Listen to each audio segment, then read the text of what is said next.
Hello and welcome to my music production tutorial. My name is Monty and I've been producing music as Miro for the last 5 years, as well as producing for other artists as well, be that in electronic music, pop music, or any genre really in between.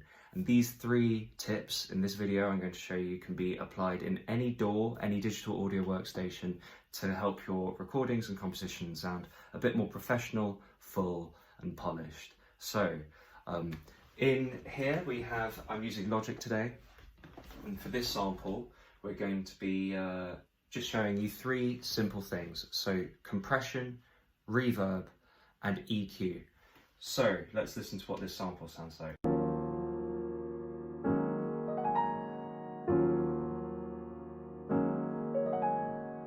So this sample hasn't been treated with any effects just yet, but this is exactly what we're going to do. So the first one we're going to apply is compression. What compression does is it takes the dynamic range of the sound and makes it smaller. Although this may sound counterintuitive, reducing the dynamic range of your audio actually makes it sound full because it brings out the quieter sounds. What you can see going on here is that there is a threshold of -20 decibels, and if we look at the graph, you can see here that the volume is ducking to where the volume hits the loudest. Compression is also very helpful when it comes to mastering, so it can help gel a lot of sounds together to make your recording sound more cohesive. The second plugin we're going to talk about is EQ. So this is the EQ for this sample.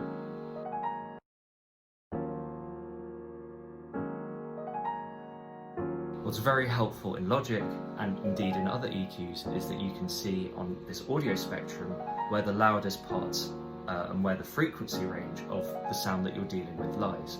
And then you can adjust it by looking at the spectrum.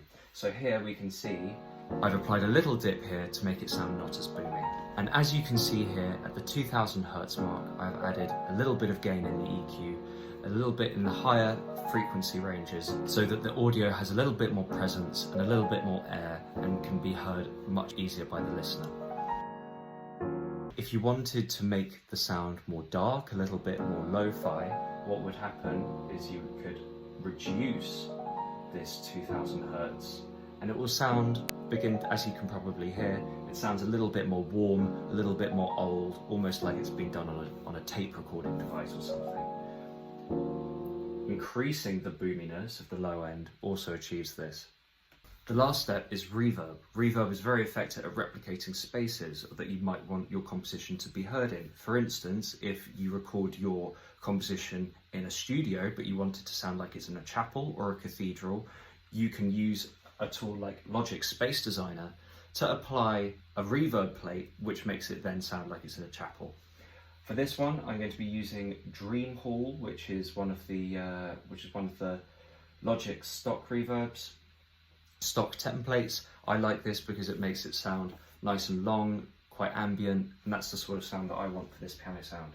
What I'm going to do here briefly is go to the EQ of the reverb, like we were discussing earlier, and just take out some of the low end, just so it doesn't sound as boomy. We'll see what that sounds like now.